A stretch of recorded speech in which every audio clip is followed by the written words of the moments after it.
This is the true story of the haunting at 3335 West Moncrieff Place in Denver, Colorado. On the evening of October 17, 1941, a woman named Jenny Ross came to check on her neighbor, Mr. Phil Peters, a 73-year-old retired railroad auditor. Phil's wife Helen was in the hospital recovering from a broken hip.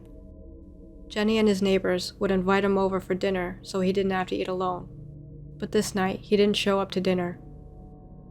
Worried, Jenny went over to check on him. Phil's car was in the driveway, but the house looked dark, like no one was home. After knocking several times with no answer, she became very concerned. She gathered a few more of her neighbors to help. They checked both doors. They were locked. Then they went around checking the windows. They were also locked. Then a girl found a window with a slightly loose screen. Jenny went in.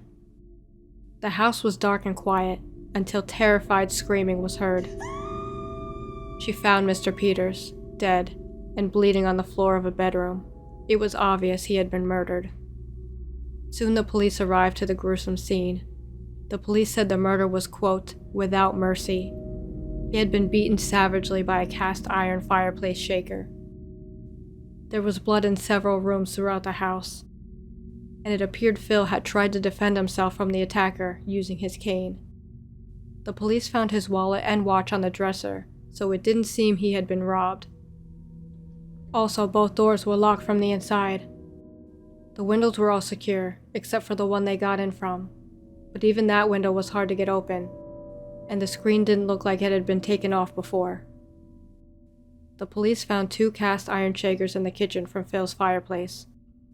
One was recently cleaned off, and a wet towel with blood was found on the counter. Who could have done this, and how did they leave the house with everything locked up? Phil was a really nice man and didn't have any enemies. The police had no explanation. Helen, Mr. Peters' wife, stayed in the hospital a few months. During that time, rumors started that the house was haunted. A light was seen on in the house, and one neighbor said she saw a face in the window and could sometimes see figures walking around. Could a ghost be responsible for Phil's murder? After a few months, Helen came home. One night in February or March 1942, Helen was startled by a sound and re-injured her hip. She didn't want to stay at the hospital, so she hired a friend to help her around the house.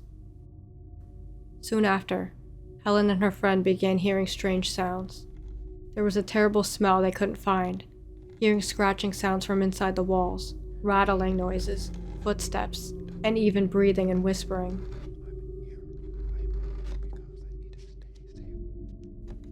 The police were called and thoroughly looked through the house, but they couldn't find anything. A few days later, their friend called the police again. She said she saw a tall figure that chattered its teeth before disappearing into the shadows.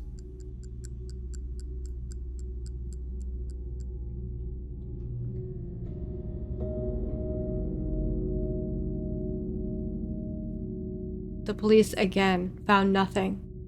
Terrified, the friend quit the next day. One of Helen's neighbors then came to help. She heard noises as well, but assumed it was just her imagination. She was aware of the rumors of the house being haunted, but didn't believe it, until she saw it too. One night she heard sounds. She went toward them without turning on the lights to try to catch whatever this was. She thought it was probably an animal. She saw a ghoulish-looking figure standing at the bottom of the stairs. She screamed, and it disappeared. She couldn't see where it went. After this, Helen then went to live with her son. The police decided to watch the house. There were so many reports. Maybe there was something to all the sightings. Maybe they could finally find Phil's killer. One night, on July 30th, 1942, 2 detectives, Roy Bloxham and Bill Jackson, watched the house from across the street. One of the detectives saw a quick glimpse of a, quote, hobgoblin-looking face by the curtains. He tells his partner, and they can both see movement by the window. The one detective said when he saw the face, he had a sick feeling, and that the hair went up on the back of his neck. They call for a possible break-in and head into the house. As they search the house, they don't see anything strange. The house looks abandoned. Then they start to smell a strong, disgusting animal-like smell. But they can't find the source and feel like they're being watched. While searching upstairs, they hear a click from a lock. They run over to see a closet door slam shut. They swing open the door to see two pale, scrawny, filthy legs hanging from a small hole in the ceiling of the closet. Detective Roy Bloxham pulls on the legs, and down falls a man. The man was almost 6 feet tall, filthy, and smelled horrible. He's described as being one of the strangest looking humans. Extremely thin, his skin was gray, and his clothes torn and rotted.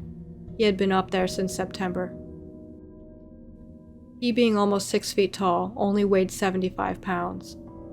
The opening to the attic was small, only 8 inches wide. The men couldn't fit.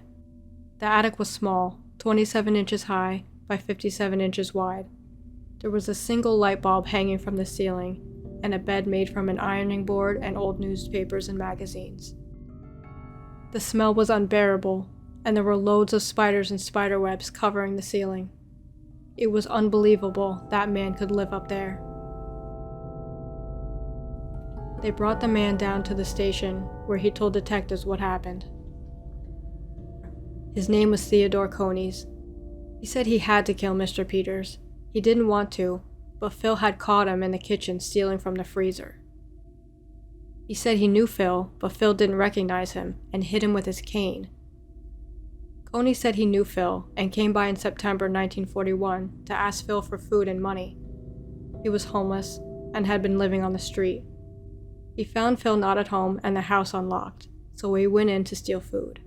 He hadn't been feeling well and needed somewhere to stay for the winter, so he looked around the house and found the attic, where he stayed for around 5 weeks until Phil caught him in the kitchen. He would stay quiet when he heard Phil walking around downstairs, but later he got brave and would shadow Phil as he walked through each room. Then when Helen came home, he lived in the attic another 9 months until he was caught by the police. Theodore Conies came to Denver when he was a child, with his widowed mother in the late 1800s. He'd met Phil and Helen at a guitar and mandolin club that Helen and Phil belonged to, called the Denver Guitar Club. There, they gave young Theodore mandolin lessons and would often invite him over to their house. After Theodore's mom died, he left Denver and became a drifter. Then in April 1941, he came back to Denver, trying to survive on the streets. That's when in September, he went to find his old friend, Phil Peters. Conies became known as the Denver Spider-Man. In October 1942, Conies was convicted of the murder of Phil Peters and was sentenced to life in prison at the Cannon City Penitentiary. He died there May 16, 1967, at 84 years old.